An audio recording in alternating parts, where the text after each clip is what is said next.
श्रेष्ठ है, ब्रह्म विवाह है। हाँ हाँ फिर है हमारा गंधर्व विवाह, दूसरा विवाह प्रेम विवाह। वर कन्या अपनी पसंद से विवाह करें, इसे कहते हैं गंधर्व विवाह। दूसरे नंबर का है। पहला विवाह रुक्मणी के साथ, दूसरा विवाह तीसरा गंधर्व। विवाह है हमारा राक्षस विवाह। बोले महाराज दूल्हा कहीं से बरात लेकर के आया, दुल्हन किसी और के साथ में भाग गई। भगवान का यही विवाह हुआ, राक्षस विवाह। शिशुपाल बरात लेकर के आ गया था, लेकिन रुक्मणी जी को भगवान भगा करके राक्षस विवाह से भगवान का विवाह संपन्न हुआ। आगे के शादी करनी जो वो है राक्षस कृष्ण विवाह जो है वो ऐसा विवाह है। बोले छल बल अपनी पूरी सैन्य के साथ में आए, शिशुपाल जबरदस्ती बोले कन्या को भगाते हुए भगा के लिए सास विवाह है। दूसरे नंबर है। सुखदेव बाबा कह रहे बोले परीक्षित भगवान का बोले राक्षस विवाह से विवाह हुआ। तब परीक्षित ने कहा बोले राक्षस विवाह से कैसे भगवान ने विवाह संपन्न किया। अब भगवान के विवाह की कथा प्रारंभ करी। भगवान भीष्म सुतां रुक्मिणीं रुचिराननां राजा भीष्म की कन्या 5 पुत्र थे। भीष्म राजा का एक कन्या थी रुक्मिणी। सुना जब बोले कन्या सयानी भी भीष्म जी ने सोचा कन्या का कहीं संबंध पक्का करके आते हैं, तो बोले तभी भीष्म के बड़ा पुत्र था इनका। वो कहने लगा बोले पिताजी, बोले अब आप बूढ़े हो गए हो, बोले हम सयाने हैं, युवा है, बोले अपनी बहन के लिए हम स्वयं रिश्ता पक्का करके आएंगे।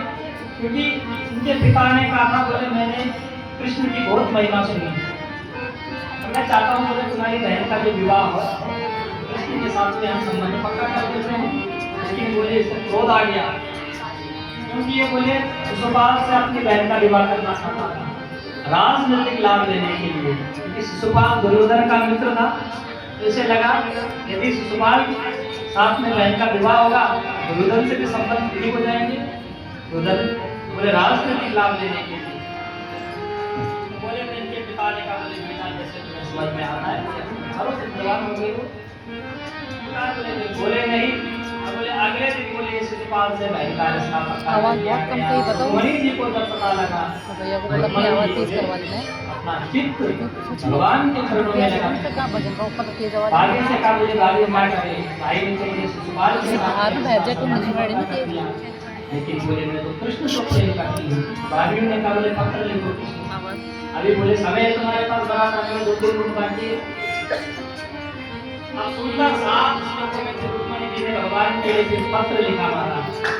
पत्र में सारी बातें लिखी। सुन लो प्रेम विवाह क्या कह रही है रुक्मिणी जी पत्र में?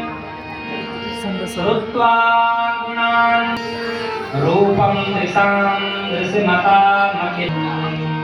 रुक्मिणी जी कह रही है बोले प्रभु देखो रुक्मिणी जी का प्रेम और आजकल के प्रेम में क्या अंतर है। रुक्मिणी जी ने भगवान से प्रेम किया तो रुक्मिणी जी का पत्र का जो पहला शब्द है वही बता रहा है कैसा प्रेम था। बोले श्रुत्वा गुणान्, बोले प्रभु आपके जो गुणों की महिमा इतनी मैंने सुन ली है, सुन करके रुक्मिणी जी को भगवान से प्रेम हुआ। आजकल प्रेम होता है देख करके, महिमा चाहे किसी की सुनी हो ना सुनी हो। सुन ले और अगर प्रेम देखी को अब सारा पत्र में लिख दिया रुक्मिणी जी ने कैसे कैसे भगवान मिलेंगे, कैसे कैसे आप मुझसे मिलोगे। बोले प्रभु मेरे यहाँ बोले विवाह से पूर्व कुल देवी की यात्रा के लिए जाते हैं माता देवी के मंदिर में। बोले विवाह से पूर्व मैं भी भगवती कात्यायनी के मंदिर में आऊंगी। यदि बोले आप भी मुझसे प्रेम करते हैं बोले आप कात्यायनी मंदिर में आकर के मेरा हरण कर लेना। पंडित जी के पास पत्र दिया है। बोले पंडित जी भगवान के पास सेटिंग बना रहे पंडित जी के साथ की सेटिंग बना रहे स्वयं कुंडलीपुर में आए हैं जहाँ रुक्मिणी जी का विवाह होना था। उधर बोले महाराज शिशुपाल की बारात की आस्ती थी गाँव में नगर में। शिशुपाल की कुछ बाराती ने कहा बोले शिशुपाल कुंडलीपुर में हमें कृष्ण भी दिखाई दे रहा है, गाँव में कृष्ण भी आया है। तो बोले शिशुपाल को भनक लग गई यदि कृष्ण आया है तो कुछ न कुछ जरूर गड़बड़ करेगा भैया। तो शिशुपाल ने बोले अपनी सेना तैनात कर दी रुक्मिणी जी के साथ में, जाओ रुक्मिणी जी की रक्षा करना। इधर बोले महाराज रुक्मिणी जी माँ कात्यायनी के मंदिर में आई थी, भगवती से प्रार्थना कर रही थी और मन ही मन में रुक्मिणी जी सोच रही है भगवान आएंगे भी कि नहीं। पत्र का तो जवाब आया नहीं, ब्राह्मण देवता भी नहीं आए और यदि आएंगे भी तो मुझे पहचानेंगे कैसे। जैसे ही बाहर चली पूरी सेना बाहर लगी हुई है शिशुपाल की। रुक्मणी जी ने सोचा इन सेनाओं के साथ में भगवान को मैं कैसे पहचान पाऊंगी। भगवती के प्रार्थना रुक्मणी देवी करने लग गई मां कात्यायनी की। नमस्ते स्वामिके विष्णु मुझे पति रूप में प्राप्त हो। और भगवती ने बोले रुक्मणी मैया को आशीर्वाद दिया। मनु चाहि राशि मिलहि सोवर सहज सुंदर। मनु चाहि राशि मिलहि सोवर सहज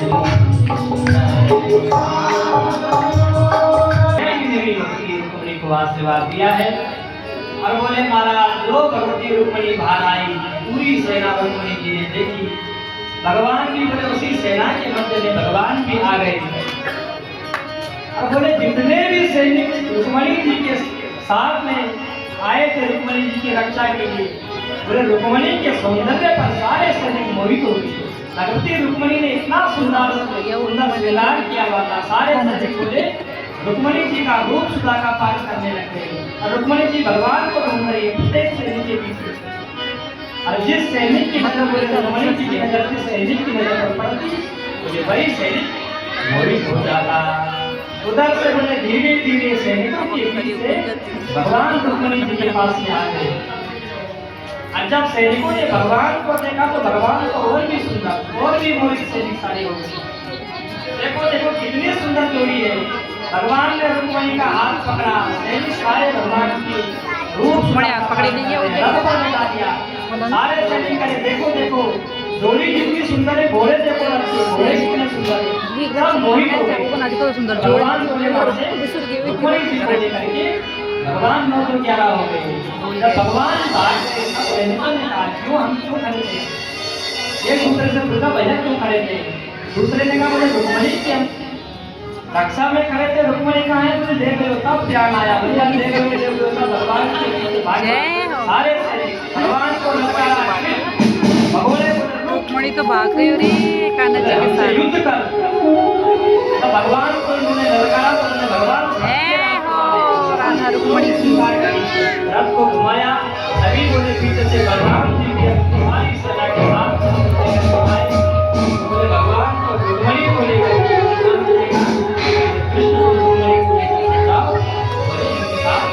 बलराम जी का सारी सेना के साथ भगवान ने जो है प्रथम विवाह भगवान का रुक्मणी जी के साथ में संपन्न हुआ। आगे भगवान के और भी विवाह हुए। 8 तो भगवान की कटवानियां थी और 16,100 भगवान ने एक साथ विवाह 16,108 करेंगे।